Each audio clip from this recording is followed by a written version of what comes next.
Welcome to Going Through Health with Gordy and Zed.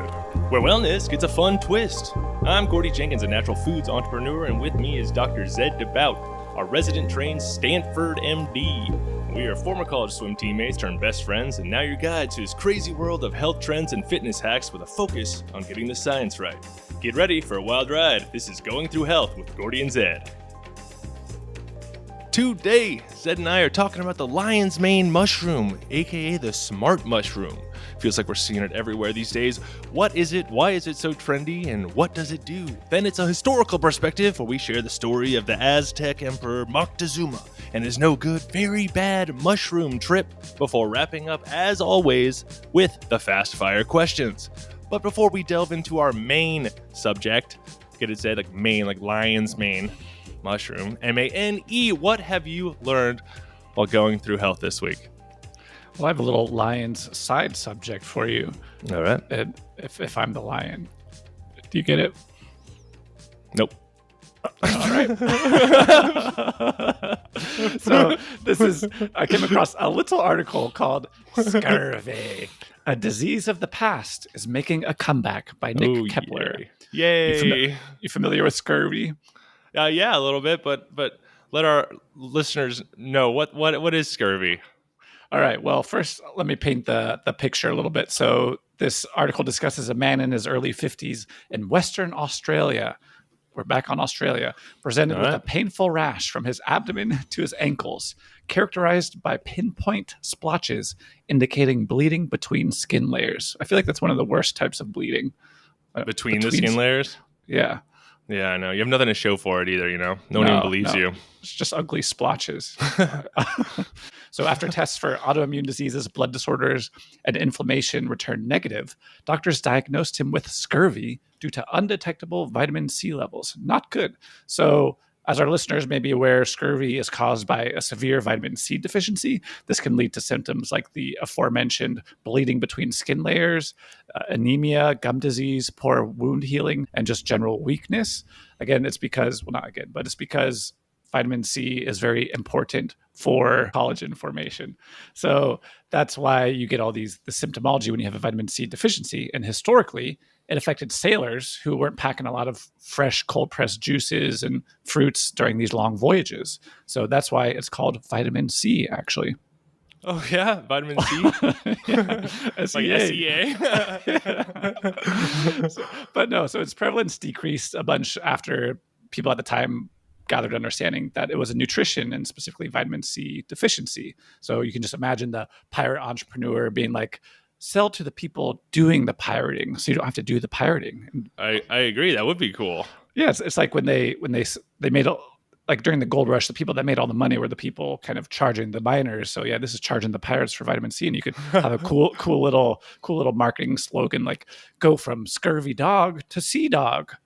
Ooh, vitamin C dog. I like. Vitamin C dog should be the name of it. And yeah. So all right. So pirates, right? I think of scurvy. I think of pirates. Why? Mm-hmm. Why? So now scurvy's back, though? Does that mean pirates are back? What's going on? Is this you asking to hear my pirate impression? Yes. Let's hear it. So I could do two impressions. I won't tell you what the other one is, but the one is strictly Barbossa from Pirates of the Caribbean. All right, you ready? Okay. Mm-hmm.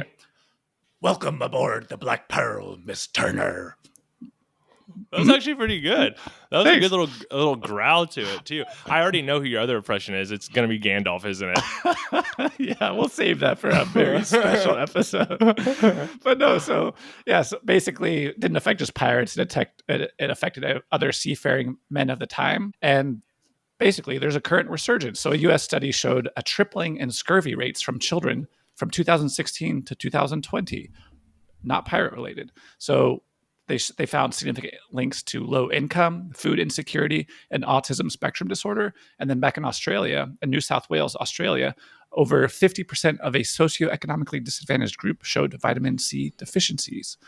So yeah, you get a little bit of a socioeconomic picture here, a fresh food desert kind of picture. And then a couple last case specifics with this particular Australian man. They found that his diet consisted mainly of processed foods with insufficient fruits and vegetables, partially attributed to financial constraints. And he had also discontinued some prescribed supplements post-gastric bypass surgery due to cost. So that doesn't sound good. It sounds like we should be working on ways to flatten the scurve a little bit there. Yes, exactly. All right. Well, that's scurvy. Gordy, what's our main subjective today? Well, our subject today is lion's mane mushrooms. Picture this, Ed. All right, so in the heart of ancient Chinese forests, cloaked in a morning fog, healers searched for the true medicine they believed was hidden in the wildest parts of the land. So just imagine this, an ancient healer searching the forest for herbs when he spots something odd. It isn't a plant at all, but it's a ghostly white mushroom draped over an ancient oak, looking like the mane of some ethereal lion. The healer, like many in his time, knew of the hutugu, or monkey head mushroom. It was a mysterious fungus, thought to endow those who ate it with the wisdom and endurance of a great beast. A monkey. I don't know if it's like a monkey or a lion, but since it calls a monkey head, so maybe a great beast is a monkey. But we'll get into that later. But for centuries, this mushroom held a reputation as a treasure for scholars, monks, and warriors alike, all seeking its power to fortify the mind. O mighty monkey mushroom, we seek thee out. Hey. I don't know that song, or I would have been right there singing it with you. I would have sung the harmony. So legends about lion's mane spread beyond China. In feudal Japan, lion's mane was called Yamabushitaki, after the Yamabushi, a reclusive mountain monk order known for their strict spiritual practices. The monks would retreat into the wilderness with these tall, shaggy white hats, giving them an almost mystical aura, not unlike the mushroom itself. Consuming Yamabushitaki was believed to sharpen the mind for meditation and discipline, sustaining them in the solitude of the mountains.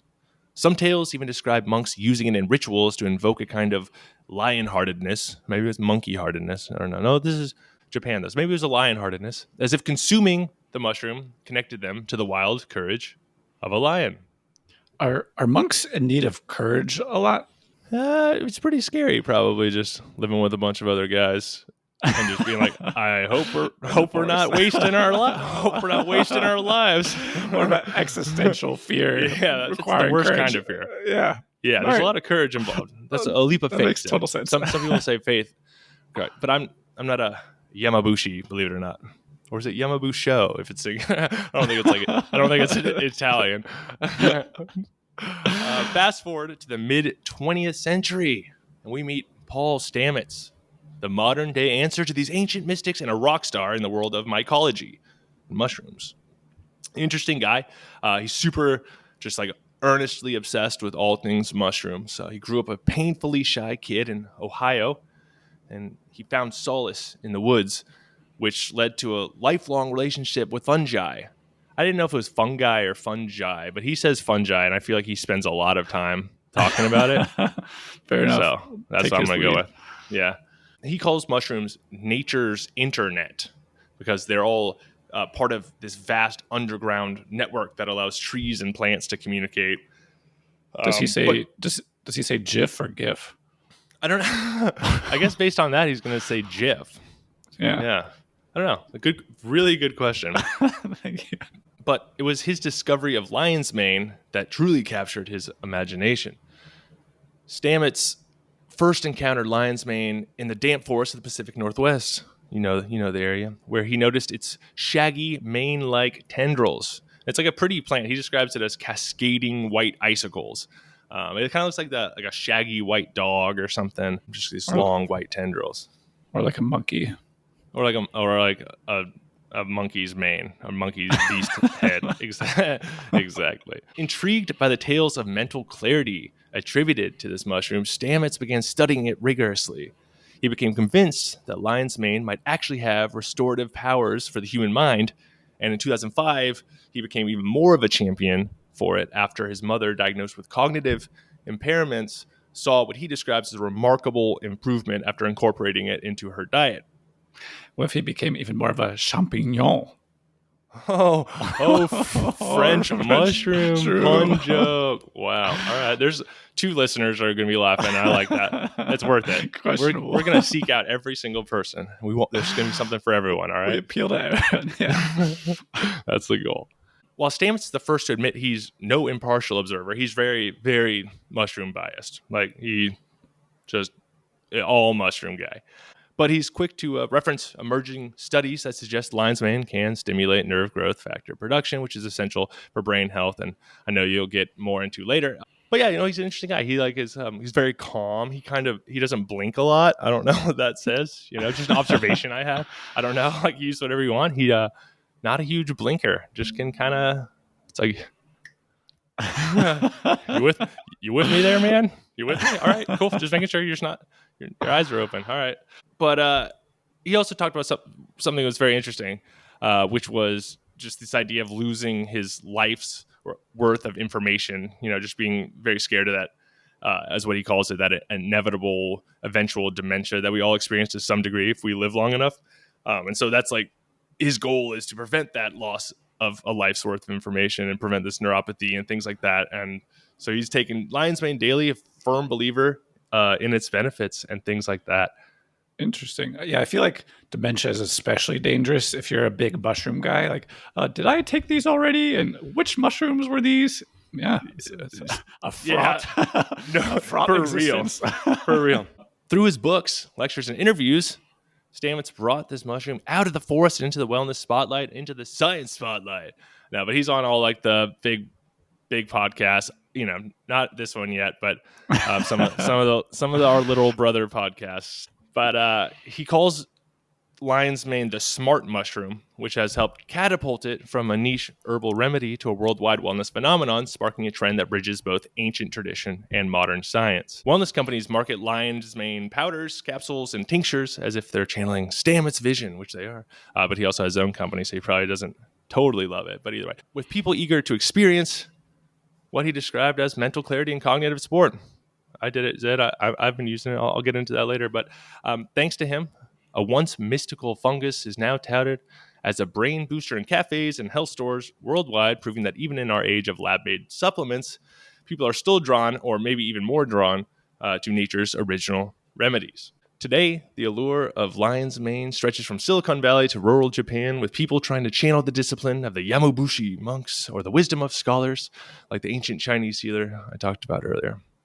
You've got biohackers putting it in coffee for that edge during a work marathon, wellness enthusiasts brewing it in tea for mindfulness, and a market for powders and capsules that rivals anything ancient healers could have imagined. Yeah. Sorry, I need to take these mushrooms for a marathon I have this week. Oh, nice! You running a marathon? Oh, yeah. You could say it's a work marathon. It's a work marathon. I do it pretty frequently. Like, cool, man. Arguably harder in a lot of ways. It's a Silicon Valley for you. That's girl. Modern day lion's mane evangelists speak reverently of its effects like they're accessing a piece of hidden knowledge that's been whispered through generations. Yeah, there's an amusing twist in the modern obsession, and despite all of our science and lab coats, lion's mane remains just as mysterious to researchers as it was during those ancient times for those ancient healers. Well, maybe not just as much, but as said, we'll get into. Studies have shown potential benefits, but it's still a bit of a wild card. It's a mushroom that defies easy categorization, much like its namesake, the elusive forest-dwelling lion monkey.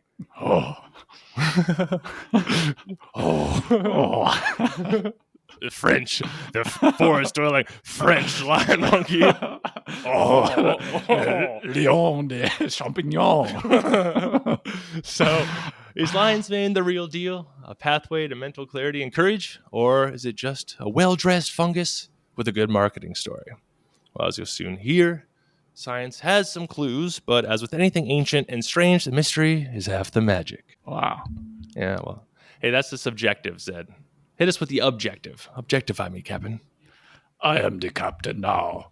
Barbosa flying the Barbosa stealing a cargo ship off of the coast of Somalia. All right, got it. Miss Turner, I am the captain now. Yeah. All right. Oh yeah, that's you're mixing movies, I think, buddy. We'll Take your see. lion's mane. Take your lion's mane. Where did I put it? All right. So lion's mane, Hericium erinaceus, erinaceus, commonly known as lion's mane mushroom. That was great. So, is a distinctive edible fungus characterized by its unique appearance, which we have discussed, which resembles this cascade of kind of white, shaggy spines or mane fur or monkey fur, however you want to think about it. Select your favorite animal fur. But it naturally grows on hardwood trees, primarily in North America, like our man, what's his name? Statman? Yes. Paul Stamets. Stamets. God damn it. All right. So, Did you mess up on Stamets. purpose? Yeah. Set myself on The long con. primarily in North America, Europe, and Asia. So it's not only appreciated for its culinary uses, which a lot of people almost forget about because they're so focused on it as a supplement, but apparently it has a flavor reminiscent of seafood. Fishy mushrooms. Yum, yum, yum, yum, yum. Do you like mushrooms? I actually hate mushrooms personally. I feel like it's kind of unintuitive to eat nasty looking fungus that grows out of rotting vegetables. Is it that, are you intellectualizing it like that? Is it like the texture, or is it taste, or is it like the intellectualization? Is it like the thought of it all? I use the thought of it to justify it, but really it comes down to taste and texture for me. Yeah. It doesn't That's taste fair. like monkey head at all. It's nasty. Yeah. Too much. All right. Overload. Oh, no. Move on. All right, so it has been traditionally used in Asian medicine, as Gordy discussed, for its purported cognitive and immune boosting properties.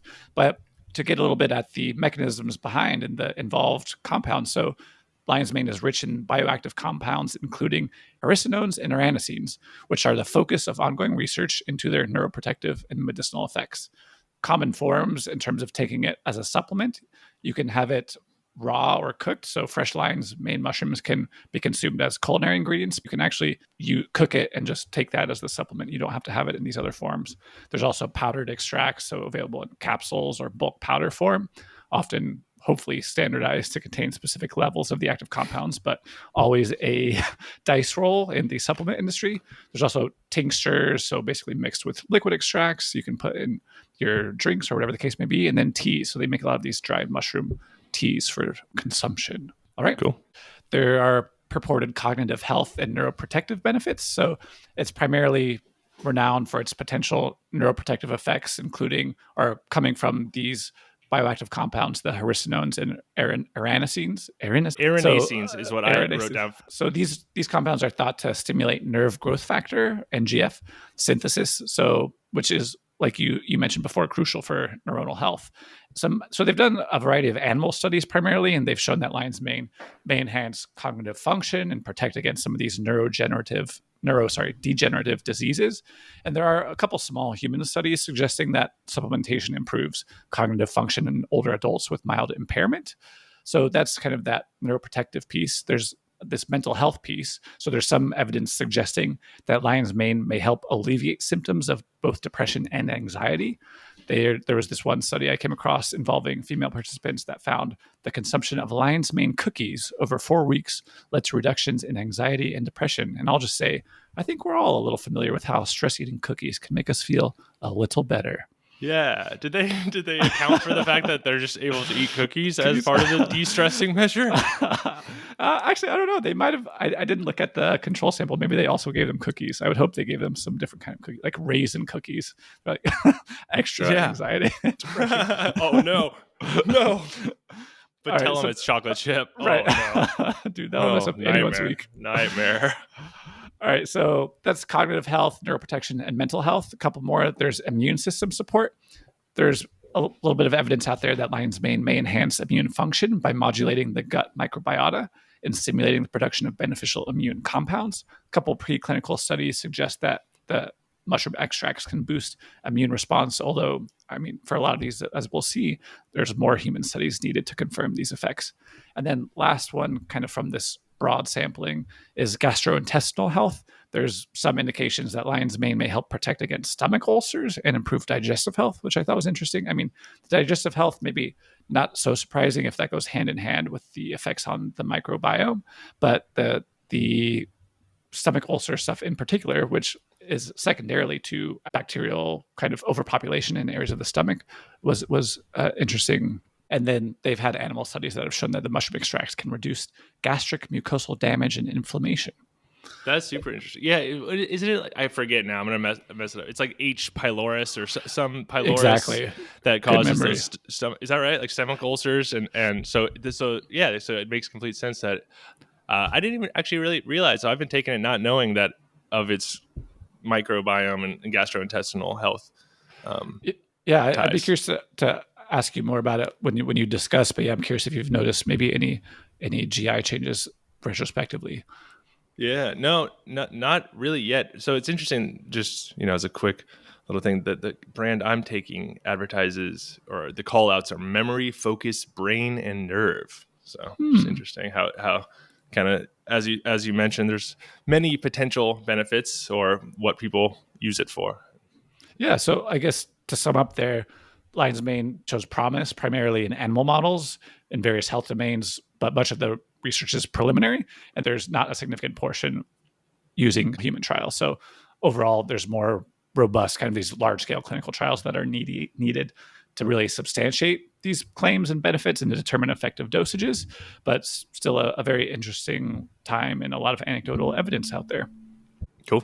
Yeah, I want to get more into how I've been using lion's mane. I'll share that in a second, but let's just take a quick break and hear from our sponsors today. Are you living with moderate to severe scurvy? Life can throw us all a scurfball, but now there's Scurvrizzy, so you can be without all the peeling, weeping gums. Things are looking grim here. I'm losing my teeth. My gums are peeling and I need sleep. Lemons and meat don't go hand in hand. If you've got scurvy, then we've got a plan. Scurvy is bad. Whoa, whoa, whoa. Consult your ship's surgeon if you experience barnacle breath, hook hand syndrome, or peg leg discomfort. Not suitable for landlubbers or those prone to mutiny.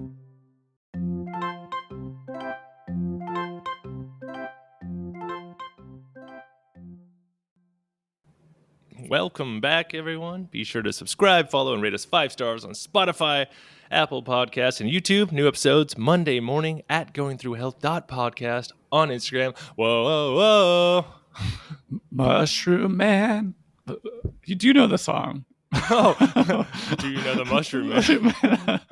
All right, Gordy, we are talking about lion's mane mushroom, none of this side mushroom BS. I think it's time to break down our impressions and share some asides as part of our assessment.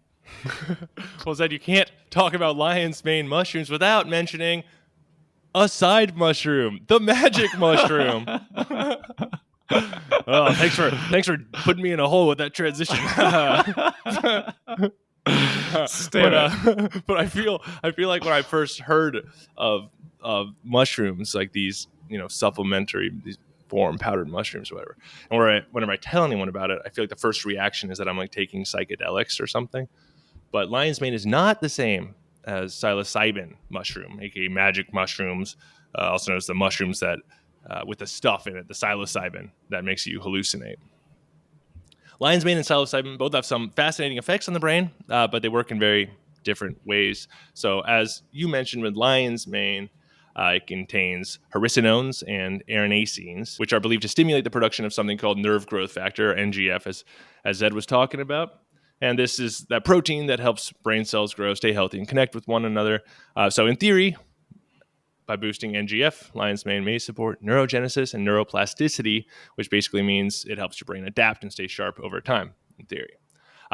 But it's important to know that lion's mane doesn't produce any reality/mind-altering effects. It's more like a gentle, behind-the-scenes support system for the brain, and it usually requires regular, consistent intake over weeks or even months to see the results.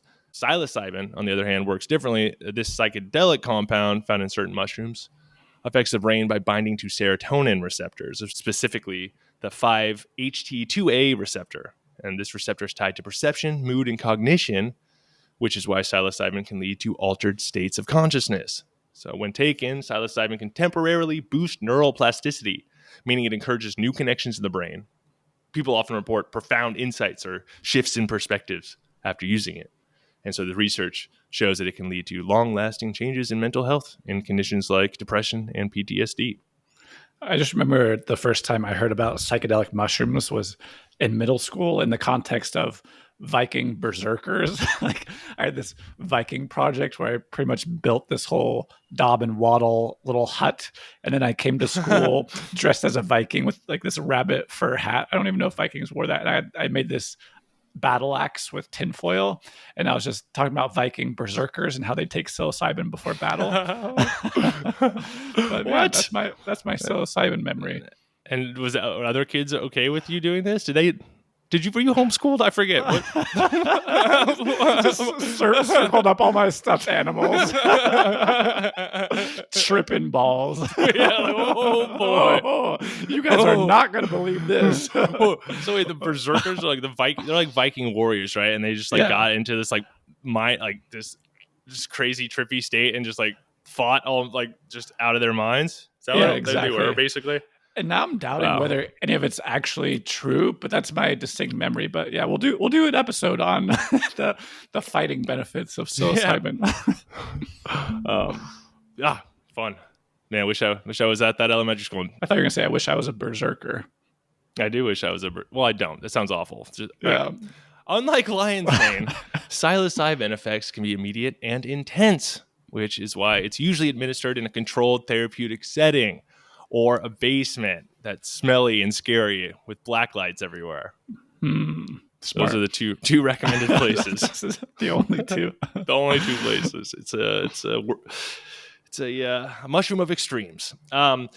So in summary, Zed, lion's mane is more of a slow and steady brain supporter, potentially aiding memory and cognition over time, while psilocybin acts as a powerful, fast-acting substance that can alter perception and mood and create new neural connections almost instantly. So I've been using lion's mane mushroom powder, for a couple of months daily. I don't know. I was just interested. I was curious as to what it was all about. And you don't have to justify yourself to me.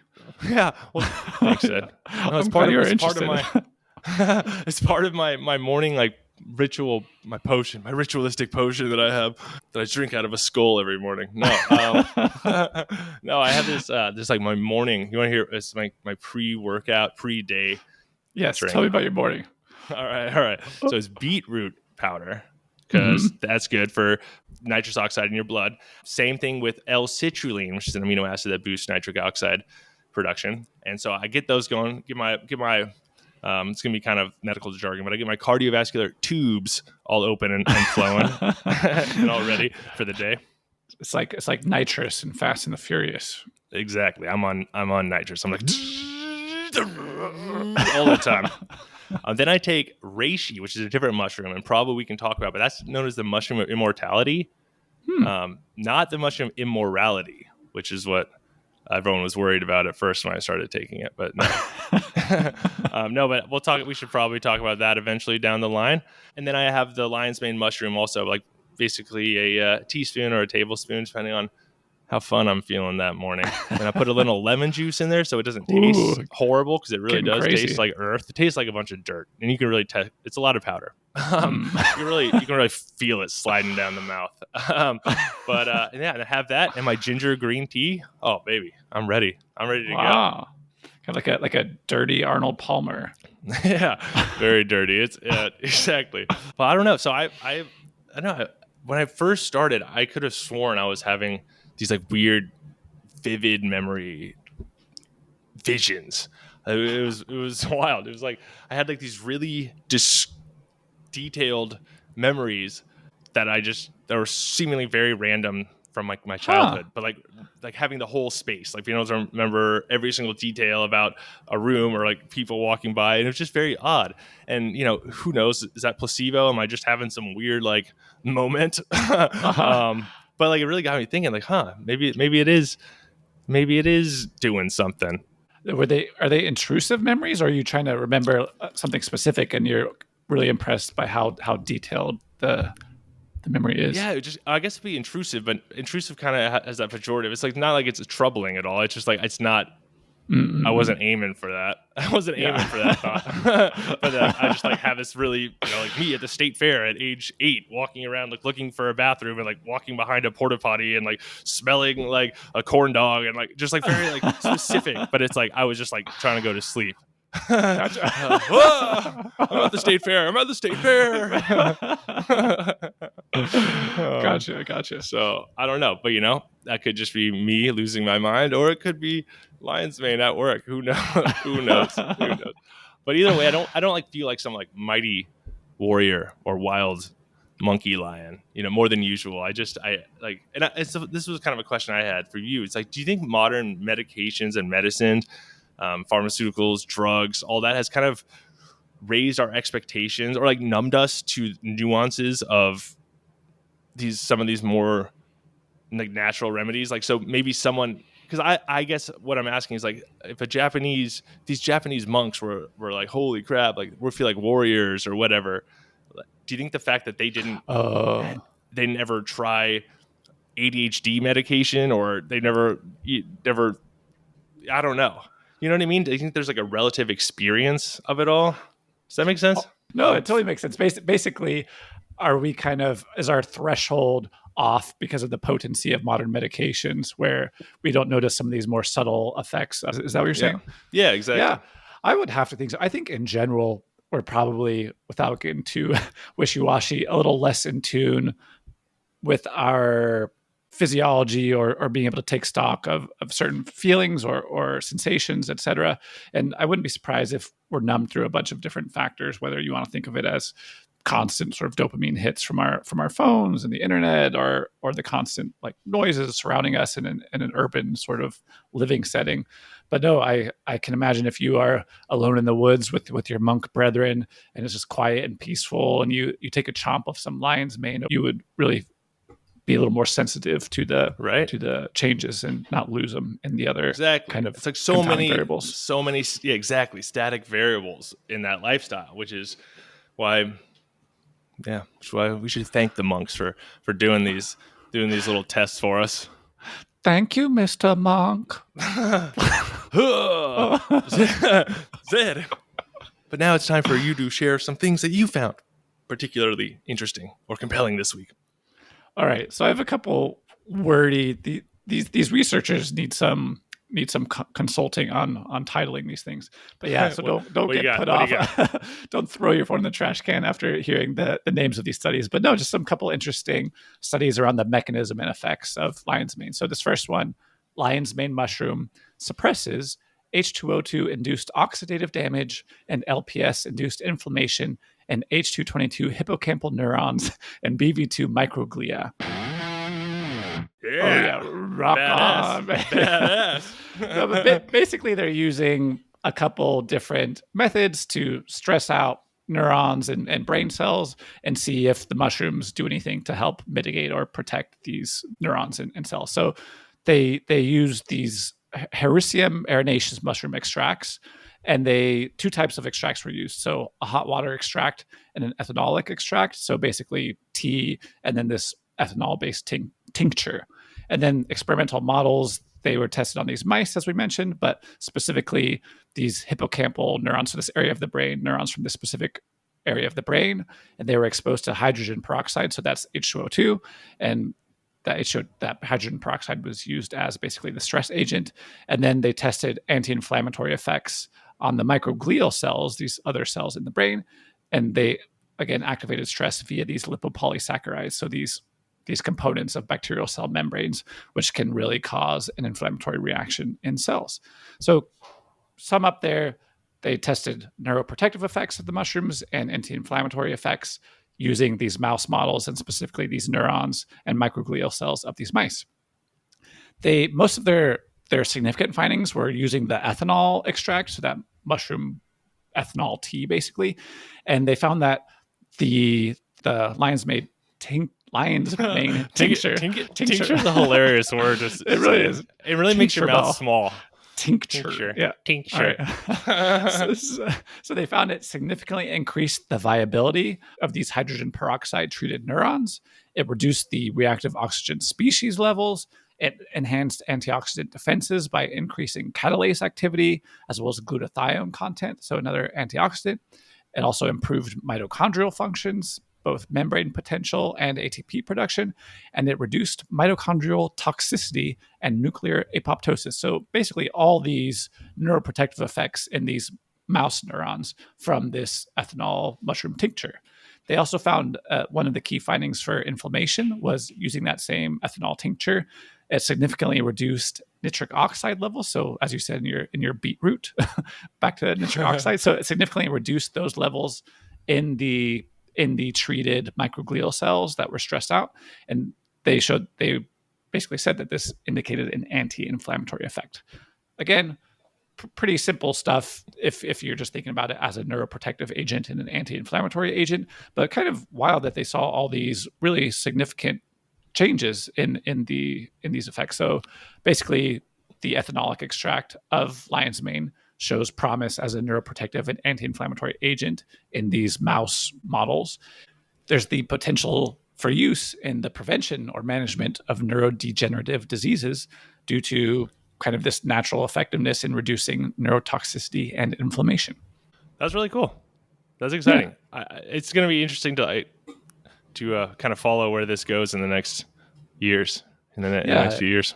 Yeah, I think slowly you're starting to see this ramp up and more clinical trials around supplements and just a little bit more structured, rigorous kind of experiments. But yeah, all the stuff in the animal models is fascinating. So we'll be curious to follow. And so similarly, this next study, therapeutic potential of Hericium erinaceus for depressive disorder. So not so much even though there's some overlap with neuroprotective and anti-inflammation effects and psychologic disorders, but this was specifically looking at depressive disorder. So we discussed the bioactive compounds in lion's mane. So there's diverse ones and they're still discovering new ones, but the primary ones that they studied are found in the fruiting bodies of the mushroom and the hericinones, which we mentioned earlier. They're, to get in the weeds a little bit, they're these aromatic compounds and they're from the mushroom's fruiting body. And there's a bunch of different ones, but they basically found that all these different types of hericinones promote NGF synthesis in these mouse astrocytoma cells, so these brain cells. Their small size of these compounds allows them to pass through the blood-brain barriers, but there's inconsistent findings in human cells, so it suggests that other compounds may be involved in that NGF promotion as well. So that's the hericinones. Yeah, I was just looking at my supplement says 100% fruiting body. Yep, Hericium erinaceus mushroom extract 100% fruiting body. Cool. Yeah, it seems like that's the body you want for those hericinones. The erinacines, they're mostly found in the mushroom's mycelium, but some in the fruiting bodies as well. And the mycelium is like the root portion, right? Looks like, it's basically the mushroom kind of root structure areas that dig into what's the tree or whatever they're growing on. But yeah, that root-like area. Cool. Yeah, that's what structures. Yeah. My supplement says no mycelium, so keep those sticks and stems out. Yeah, so the erinacines belong to this group of compounds that also induce NGF synthesis. They've identified over 15 types, and the mechanism of this NGF enhancement by erinacines isn't fully understood. So again, a lot of these compounds are a work in progress in terms of understanding their mechanism and their role in NGF promotion. So there's novel compounds as well. So they're all discovering new compounds in these mushrooms, such as ergosterol peroxide and cervisterol. Ergosterol is a compound in plant cell membranes that's chemically similar to cholesterol. So yeah, it's kind of interesting. They're finding these cholesterol-like compounds in these mushrooms that also seem to have biologic effects on animal and human models. And then to quickly cover the mechanisms of action. So we've talked a lot about this idea of the stimulation of NGF. And so NGF, which we've covered, is critical for neuronal differentiation, proliferation, maintenance. And then these Hericium erinaceus extracts increase NGF expression, which promotes hippocampal, so this area of the brain, neurogenesis, this basically growth of these neurons.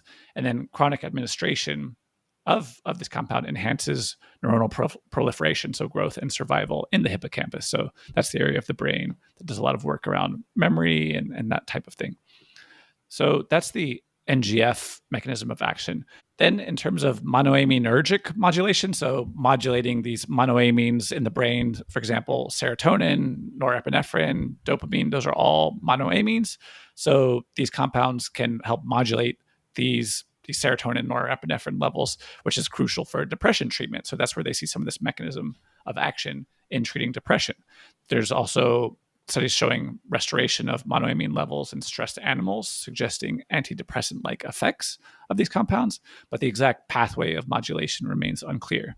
And then finally, there are more, but the last thing I'll touch on here is this anti-inflammatory pathway, because I think it's interesting, but basically additional compounds that reduce these pro-inflammatory cytokines, so these inflammatory immune molecules, and increases anti-inflammatory cytokines. So that's kind of how these mushroom compounds affect this inflammatory immune response. So chronic administration reduces these inflammatory markers in stress models, contributing to these antidepressant effects. So you can imagine if you're taking a drug that helps reduce this chronic inflammation in your brain, you may see contributing effects towards how you feel. Because if your brain is healthy, that affects not just your physical capabilities, but your emotions, etc.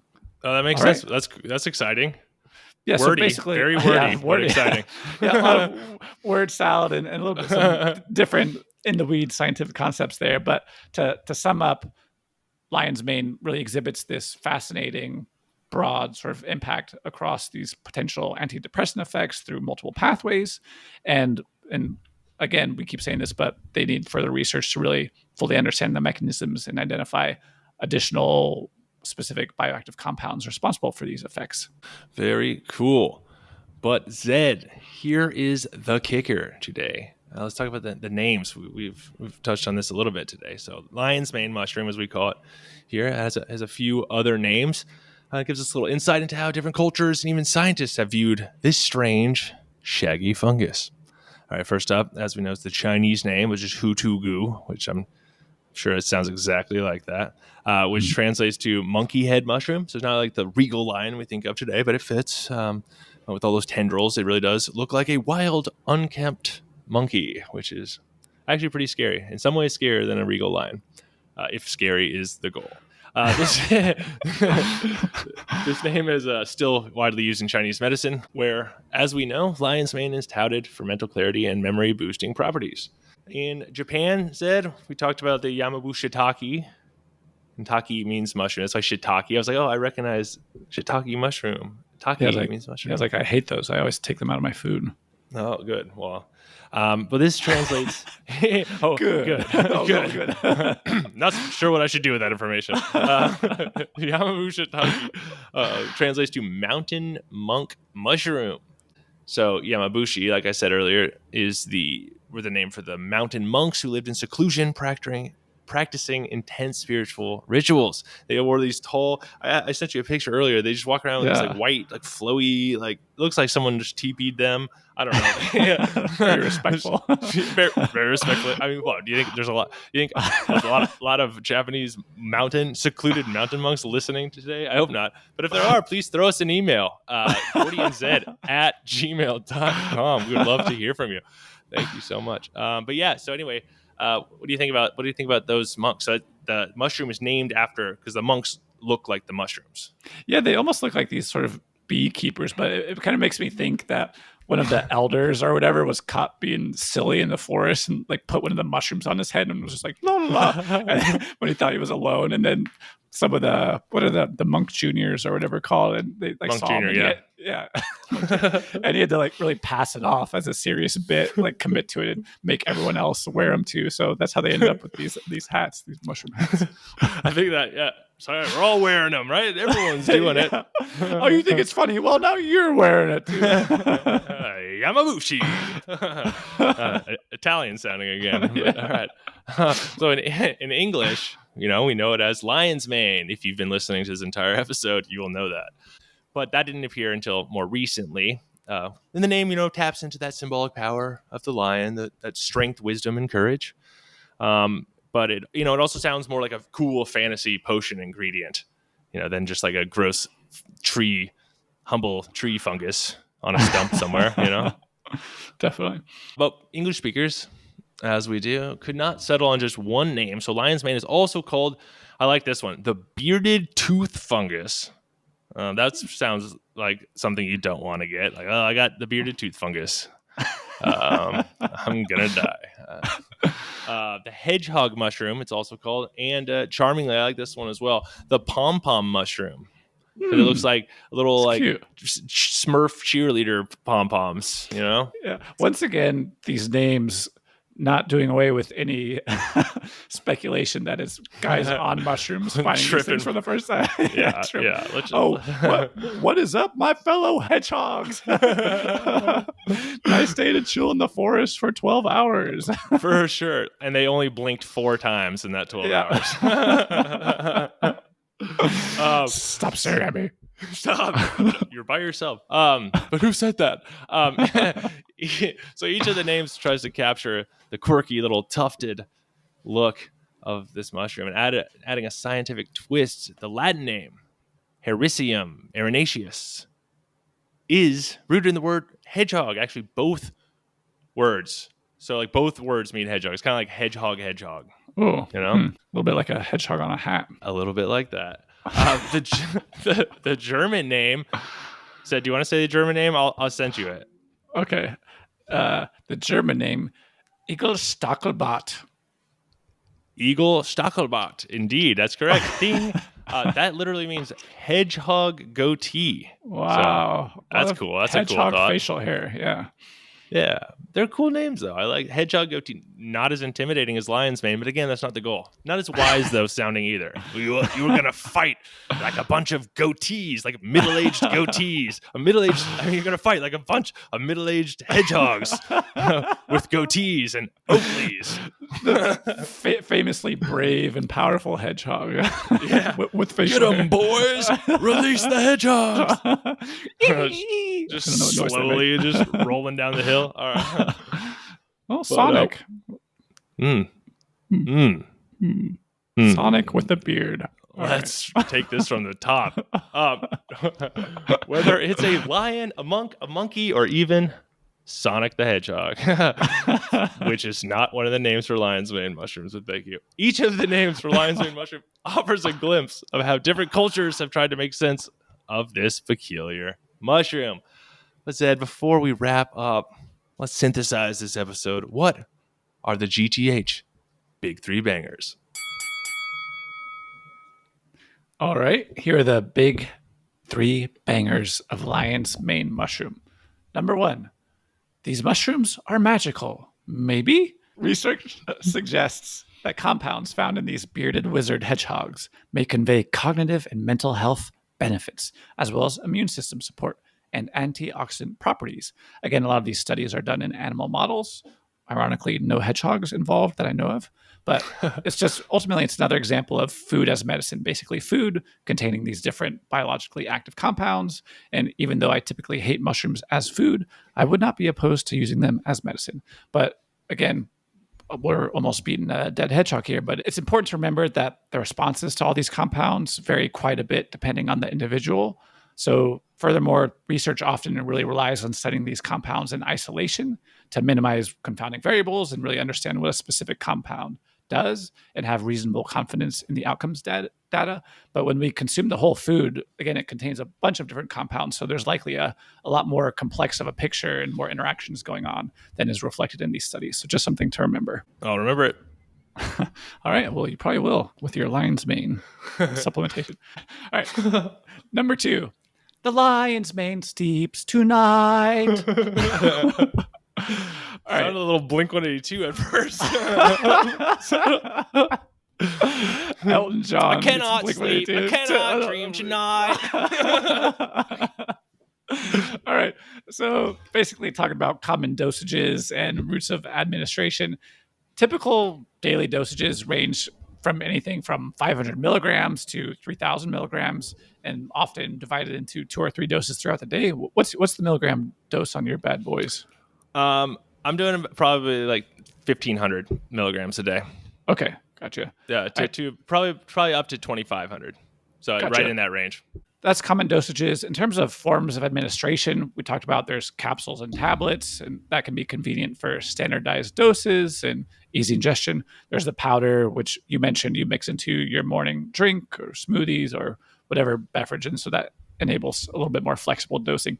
There's tinctures, like we discussed. I put it just directly into my morning vodka, just because I've been reading about those ethanol tinctures. All right. So, and then tinctures, that's what all the mice are getting, these liquid extracts that allow for adjustable dosing. And then tea. So you can simply steep the dried mushrooms. They also make these little mushroom tea bags. I don't know how dirty it tastes, but that's a more traditional method of consumption. And like I said, you can eat an actual lion's head mushroom. We actually got one from the farmer's market the other day, and you can cook it like a steak. We just seared it in the cast iron with some olive oil. Was it tasty? I wouldn't know. I would rather throw it in the trash. But my wife liked it. And you did. And I did. Yeah, no, they sell like at just like grocery stores, you know. Like you touched on earlier, people think about it so much as a supplement, but it's a food. All right. That's right. Number 3. What does the doc say? I honestly don't remember what it was. It's like, what do they say after that? I remember that song. I think there's a bunch of different ones. I think, what does the fox say? Beep, beep, beep, beep, beep, beep, beep, beep, beep, beep, beep, beep, beep. Something like that. All right. Yeah. All right. It's also definitely going to need to adjust those audio levels. But no, that's also the same thing that the doc says. But the doc goes on to say, there's lots of ongoing research, but there's a relative dearth of controlled trials in humans. So general rule of thumb with all this type of stuff, it's a good idea to consult your doctor before starting any supplement, as they can help you strategize around whether you have potential medication reactions or interference, as well as tracking potential biomarker changes, etc. Although, and here's where I undermine everything I just said, to be honest, there's not a ton of supplement education in med school, but again, there's more and more clinical research studies in humans being performed around these supplements. So hopefully more information soon. Now that's healthy. Good. Now that was healthy, Zed. Thank you for that. Thank you for those B3Bs.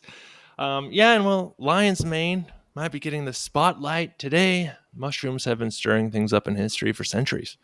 In this week's historical perspective, Zed, we are diving into a story of one of the most powerful rulers of the Aztec Empire, Moctezuma II, and his mind-bending encounters with psychedelic mushrooms.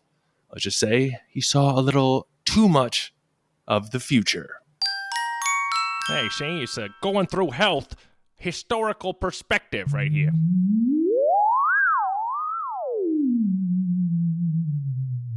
All right. Well, today we're taking the GTH Time Machine back to the early 1500s, to the sprawling empire of the Aztecs and their famously troubled ruler, Moctezuma II. Now, Moctezuma, like all good emperors, had a bit of a direct line to the gods, and when he wanted to dial in with a little extra cosmic clarity, he had a tool for that, Teonenacatl, or the flesh of the gods, also known as Psilocybe mexicana, better known today as psychedelic mushrooms. Flesh of the gods. Yeah, Teonenacatl. So you got Moctezuma, robed in jade. I feel like when you say robed, you got to roll your R's. So you got Moctezuma, robed in jade and feathered regalia, seated cross-legged in a shadowed, incense-filled chamber in the great city of Tenochtitlan. Outside, the empire he rules stretches as far as the eye can see, from coast to coast, a colossal dominion. But Moctezuma's mind, it's on the edge. He's tweaking out, Zed. Rumors and omens have been circling, strange signs of something monumental coming from the east. It was said that the Aztec god Quetzalcoatl left and went east. Could it be? Could he be coming back? So, with a handful of mushrooms, Moctezuma decides to commune with the gods. And this wasn't some quiet, meditative trip. No. The sacred mushrooms hit fast, and they hit hard. According to the chronicler, Bernardino de Sahagún, that's a hard one to say, Sahagún. He really is like leading the charge as chronicler. Some of his information could be historicity now after the fact, because it seems like he's more of on the Spanish side, so you kind of get more of the Spanish perspective. But either way, he's doing a lot of the, I like doing primary sources for these stories. So this is the contemporary source. But according to this chronicler, Moctezuma would see visions that were terrible and marvelous, images that might have terrified any other mortal. But Moctezuma was no mere mortal. He was a man of destiny, or so he thought. Man, genuinely on the edge of my seat. In one vision, a god takes form before him, a feathered serpent. It's none other than Quetzalcoatl. He shifts and shimmers, his scales catching the dim light in strange, hypnotic patterns until a blink, probably a really slow blink if you take too many mushrooms, in a blink, the god is gone, replaced by something. This is the magician waiting to do his trick. Just blink for a second. Just close your eyes. No, but in this, he's shifting and shimmering Quetzalcoatl, his scales catching the dim light in strange hypnotic patterns until in a blink, the god is gone, replaced by something just as bizarre. A man, pale-skinned, wearing glistening armor and riding a four-legged beast. And this, folks, was no everyday hallucination. Get this, Ederino. The Aztecs had never even seen horses at this point, or they didn't ride animals. That just wasn't a thing. So yet here was Moctezuma, surely getting a cosmic preview of the Spanish conquistadors, led by Hernan Cortés, who would arrive within Moctezuma's lifetime. It's crazy how much we just take horses for granted. I could see that just being absolutely mind-bending. Being, holy crap, that's a big deer. That is one big deer. Cortez sulking. He's like, "Oh, great! My horsey surprise for the natives is ruined. I'm gonna lose it if there are any measles spoilers." Sure. It reminds me. Remember when Michael Scott talks about how he invented a unicorn before he'd ever seen it? This is he's like, I was 5 years old. I drew a picture of you. I'd never even seen a unicorn. I couldn't even talk yet, or something like that. And so I feel like this guy's never seen it, but he's basically saying I envisioned a horse. Wow. Definitely did the thing where he's like, "Oh, I didn't feel the first mushroom, and it's been 30 minutes." For sure. He's like, one more couldn't hurt. And it's like, where are you? The empire just fell. Yeah. So he stays tripping. And according to Fray Diego Duran, another chronicler of Aztec lore, Moctezuma's mushrooms gave him other visions too. In one, he stands on a temple towering above Tenochtitlan. But when the temple crumbles under his feet, turning to sand, it slips between his fingers. And he's left tumbling, drowning in the ruins of his own empire. A shadowed crowd of his advisors, shamans, and warriors stand by, seemingly unfazed. He reaches out, calling for help, but all he hears is the echo of his own voice. "Do something, you idiots, you idiots, you idiots, you idiots, you idiots." This eerie premonition would come to haunt him in the coming years, as he would helplessly witness the slow disintegration of his rule. Definitely him just tripping in his living room and everyone just standing around dude, someone give him a beer or something. Give him a beer. He's harsh and my mellow. Yeah, God, here's a natty. In another vision, Moctezuma saw rivers running red and skies split open with fire, like something you'd see on a Walmart t-shirt. Sahagún, the historian, recorded these as prophetic signs, writing strange beasts, the flood, fires, and chaos. With each new vision, Moctezuma grew more convinced that a world-ending prophecy was unfolding, which is, I'm sure, just the best feeling, right? For the leader of a giant civilization just to be like, the world is ending. You're just like, oh, are you sure, buddy? You've been doing a lot of shrooms. Heavy weighs the crown. And he's like, and there's a bunch of guys riding around in super ugly electric horse called a Cybertruck. Silo Cybertruck. His paranoia took on a life of its own. He began to see omens everywhere, eclipses, unusual storms, even a peculiar bird that seemed to carry a broken mirror in its head, in which Moctezuma thought he saw the ocean with strange floating beasts. Zed, can you say Spanish ships? Armada, maybe? Spanish ships, Armada, maybe. Oh, damn. Oh, yeah, I think I can. Oh, boy, can you. With every sighting, Moctezuma became more convinced that he was witnessing the inevitable, and that these newcomers, these pale-skinned gods in his visions, would be his undoing. Aren't they always? Yeah, pale-skinned gods. podcast name idea. All right.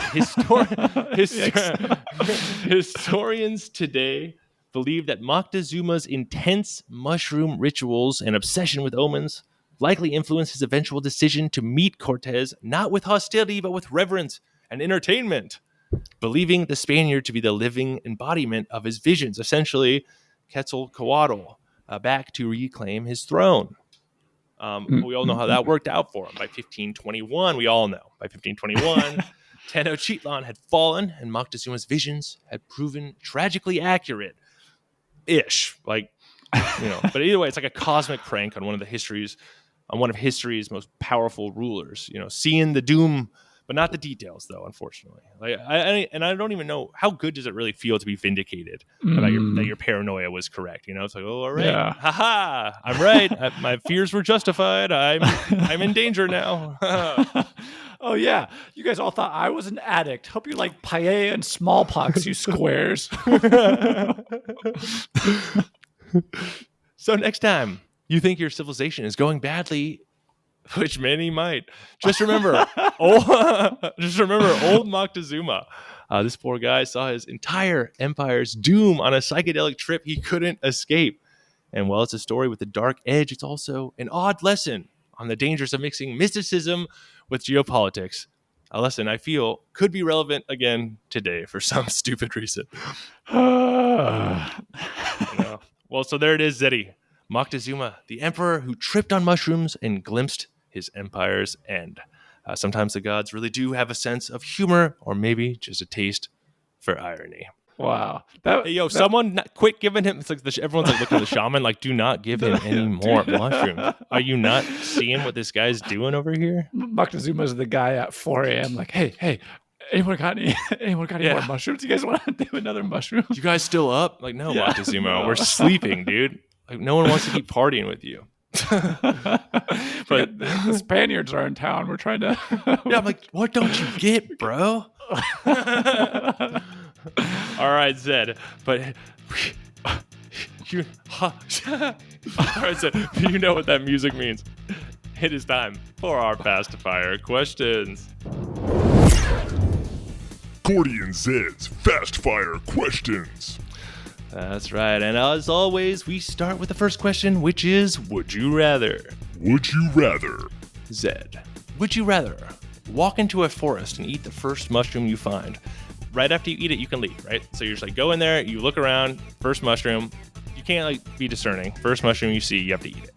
Mm-hmm. Or would you rather stay in the forest without any gear, just like with the clothes you're wearing now, for 24 hours? And you're not going to die from the elements or anything like that. It's just more going to suck and be scary. Which one would you rather do? Oh, very straightforward. I mean, I already don't like mushrooms, and then adding the extra risk of it might be a poisonous one and die. I think, I'm just sleeping in the forest overnight. I'll do my little monk thing. I'll chill out. I'll make a little. I've been watching some. What's the survival show in Alaska? Anyways, Fastfire. Anyways, I think I could survive in the forest without mushrooms for a day, no problem. I'm still thinking about that show. I think you'd probably be pretty good. It's like Alone. I'm not gonna say. Is it Alone? Yeah. No, okay. I'm probably messing it up. I'll just cut all that discussion. No, I'm just kidding. But that's interesting, Zed. I would, I think you'd be fine with that. I think it's dangerous. I mean, I would pick a small mushroom, but I don't even know if that's a good thing. I can't pick it, though. I have to find the first one. Crap. Yeah, no, I would do the 24 hours thing, for sure. Yeah. It's just like a little camping without any of your gear. And just scarier. For sure. All right, Zed. Now it is time for our second question, which is, which would you rather spend time with in a giant terrarium? Which would you rather spend time with in a giant terrarium? Zed, would you rather spend time in a giant terrarium with a mushroom-obsessed mycologist who literally will only talk to you if it's about mushrooms? So the entire time, if you engage with him, it's immediately mushroom talk. Or would you rather babysit Moctezuma as he trips balls? But he's going to talk to you about anything and probably everything. He'll be super creative with what he talks to you about. He's probably talking to you about things that don't even exist yet. Who'd you spend a month with in a terrarium? So it's a month. That's a long time. Yeah. So basically babysitting Moctezuma or a very chatty mushroom professor. I think I would just treat it like a like a master's degree and I would just learn a ton about mushrooms. I'll be like, all right, I'm going to lecture today. Let's hear it. Because I don't know, it could be, I mean, you'd get more variety and stuff with Moctezuma, but it just sounds stressful and I don't know, exhausting. And I can't always be quetzalcoatling him and letting him know that I can't tell him society's going to be okay. I don't know that that's true. That's true. Yeah, no, it doesn't sound fun. He sounds like he was not having a chill time. He wasn't exactly someone you would enjoy hanging out with. For sure.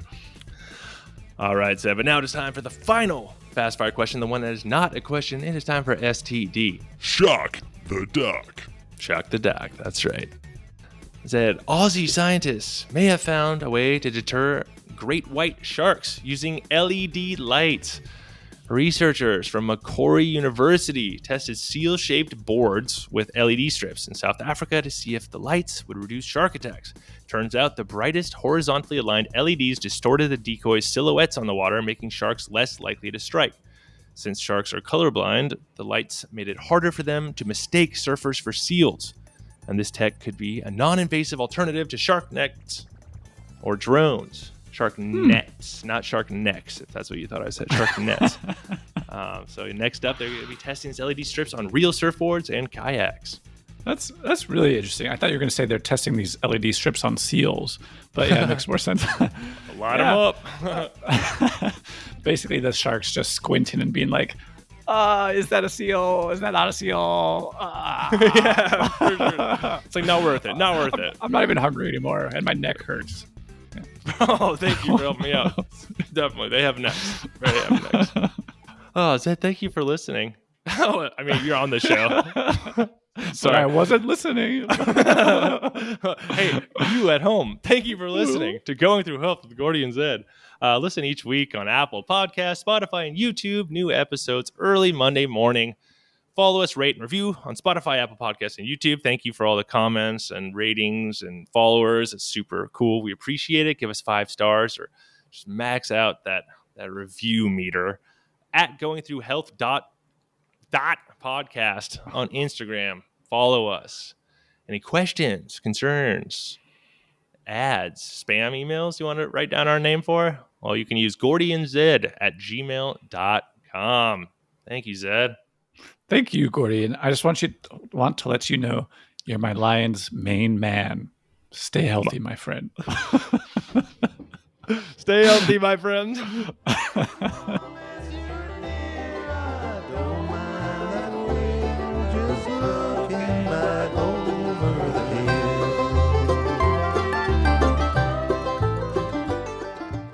Hey, this is Zed.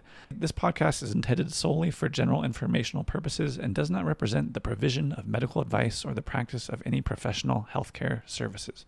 No clinician-patient relationship is formed. Nice try. And the use of the information provided or materials linked is at the user's own risk. The content of this podcast is not meant to replace professional medical advice, diagnosis, or treatment. Users should seek medical advice for any health issues they may have and should consult their healthcare providers for any such concerns.